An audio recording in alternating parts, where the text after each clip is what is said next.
And it's fun.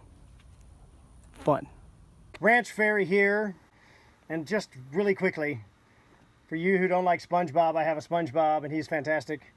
I don't have a shirt on because it's like 99 degrees and freaking hot. Sorry.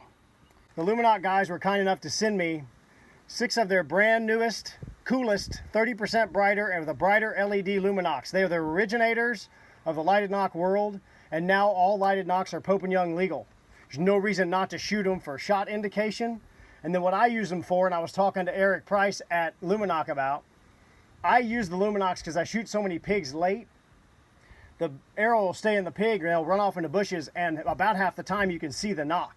So you either find the shaft, and hopefully the shaft's attached to a pig. You get some Luminocs, let them run off, and then you just walk out there in the dark and turn all the lights off and look for the knock. That's the first thing I would do. And then obviously you start blood trailing, blah, blah, blah. My nephew Sam, he's gonna be shooting the Bishop single bevel 315 grain. This is more of a classic Ashby style single bevel, completely CNC machined. He's gonna be shooting a 340. It's gonna be armed with a Luminoc. He's shooting a XT. This bow's new to me. I turned the draw weight down to about 64, 65 pounds because it bare shaft tuned there, and it's shooting beautifully. So he's shooting 415 grains up front. His FOC somewhere in the 20s. I shoot wraps. I keep showing them off, right? Ranch Fairy wraps. My wraps were a little bit too long, and the contacts were not making contact with my shaft. If you want to understand how they work, go to Luminoc and look at the tech specs. They've got great videos on exactly how they work. It's very simple. If the wires on this knock don't touch the shaft, it will not conduct electricity. Go look at luminoc.com and see the videos. They've done a great job. What I found out was my wraps were a little bit long. Eric sent me a fast tool, fletched arrow squaring tool. First we got to talking about, are your shafts cut perfectly straight? And did the 17-year-old bumble-headed kid at the archery shop make sure that it's totally straight with a square? I don't know. It's got an abrasive disc on the back. It's got 2 V's in it. You set it in here like this, and you spin it. I'm freehanding it, so it's a little different. This does 2 things. For my wrap, it grinds the wrap off so that the Luminoc can make contact with the shaft, and it squares the shaft and makes it perfectly plumb so it flies much straighter. Get yourself a fast tool from the Luminoc guys when you order your Luminocs. And I just got a brand new Matthews, but it's not a new one, it's a switchback. So if Matthews, you want to give me a call and send me some new bows, we will definitely use them. We're shooting a little bit and we're trying to practice, and Sam's decided he's going to shoot a pig quartering in. Ooh, that would do it right there. That's the shot we're looking for. All right, dude, we're going to put the Broadhead on now. All right. And check that, because it's a Broadhead. You got to check it because it's fun. And an adequate tool for that job, Bishop Bridgeport single bevel. This is a pretty small head for as much as it weighs, so it puts a lot of weight up front. And it's really easy to shoot. It just tunes right out. This is a 340. We're shooting a Luminoc, of course, because that's the best. And we're going to try to get the shot on video. If it gets dark on us, sometimes it doesn't work out. With the bone splitting ability of the Broadhead and the short distance to go through the bones this way and penetrate directly into the thorax, that this kind of shot is good. Dr. Sean at Bishop puts a very aggressive bevel. He really wants it to torque, and we're going to prove that concept tonight. So Sam's going to shoot a pig somewhere in this area, probably here. The ear on this target's just weird, and try to drive completely through the pig and put it down, and we'll see what happens. The last one I did this to went 60 yards.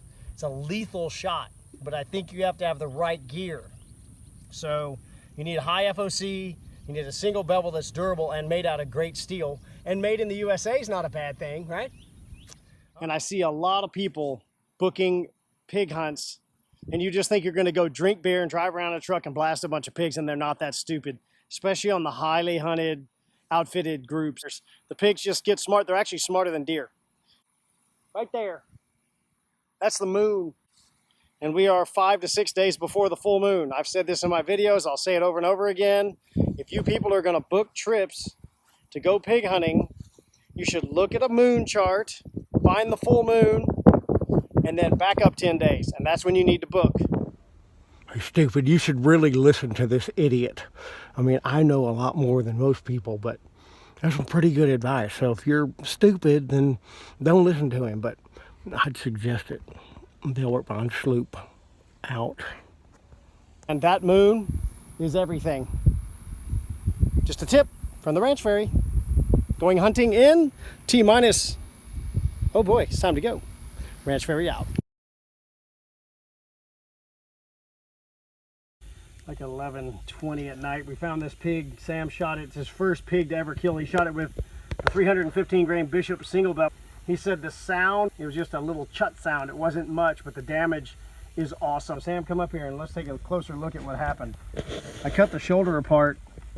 The broadhead shattered the upper part of the shoulder blade right here. And you can see these bone chunks are missing. And you can see the S-shaped. It's a little bit S-shaped, and you see fractures going horizontal. But look at that piece of bone that is completely broken out right there, which of course allowed the shaft to go through. The most durable part of the spine and the upper part of the ribs, it broke through here, and you can see, look how mobile that is. See how that's breaking apart?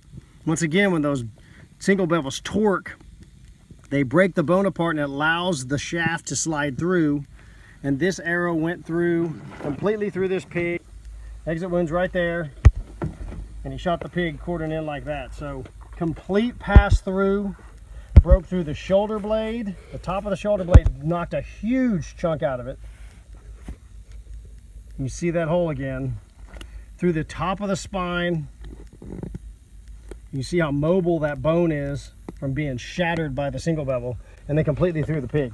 Now this is not a 200-pound boar, this is a 70-pound pig, but it represents a white-tailed deer very, very closely in bone structure. If anything, this thing's got bone structure stronger than a white-tailed deer.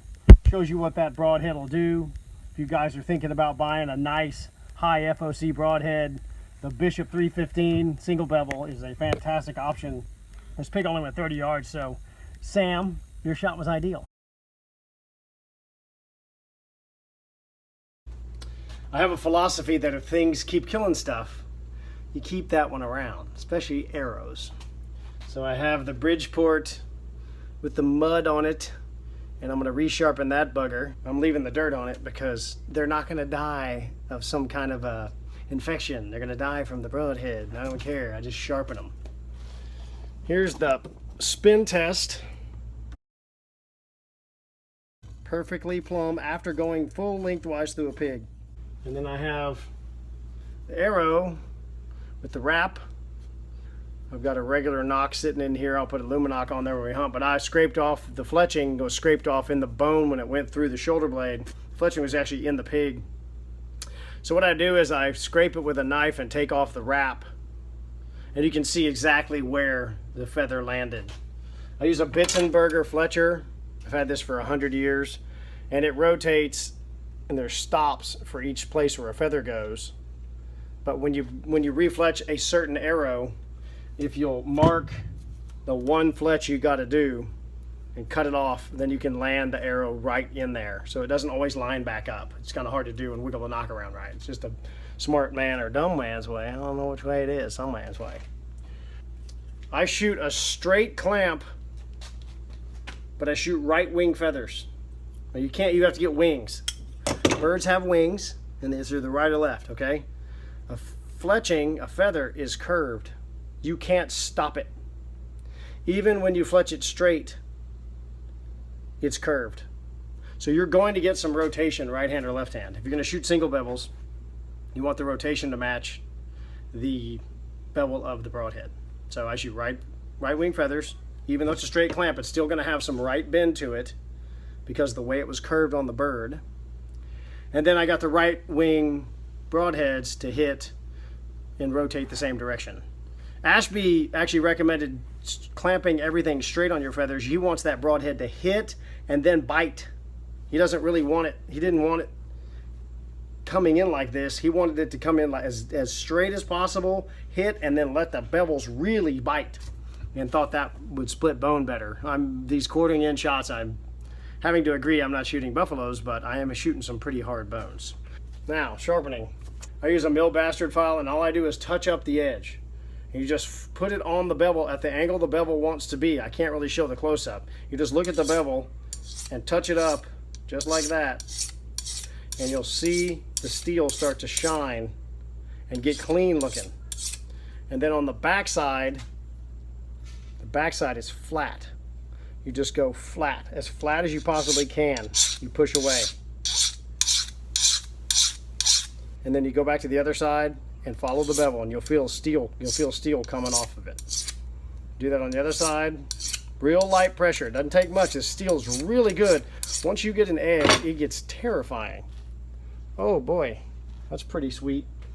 And then I like to touch it up with like a Lansky system. I get one of the diamonds. This is a medium diamond, and I just a little bit of honing just to give it a little polish. Okay, do both edges. Follow the bevel. It'll tell you how hard to push it. Don't try to change the bevel, or if you fight with the bevel, you'll be here all night. You don't want to change the bevel. You want to go with what it's got. I mean, look at those nice thin pieces of paper. Look at that. Tell me that's not sharp, huh? Sweet! S7 tool steel, 315 grain Bridgeport CNC machine made in the United States, and blows through bone, which we just proved on the video, and pretty freaking sharp. Thanks for watching. Subscribe to the channel. There's a subscribe button down there. Hit that, and every time I post, you'll get a notification. There's going to be a lot of hunting, be some doves probably. I'm going to go fishing, hoping to get down and do a shark trip. That's always a lot of good times. Thanks for watching. Subscribe, like I said. Sam, your shot was ideal. I inhaled the bug, hang on.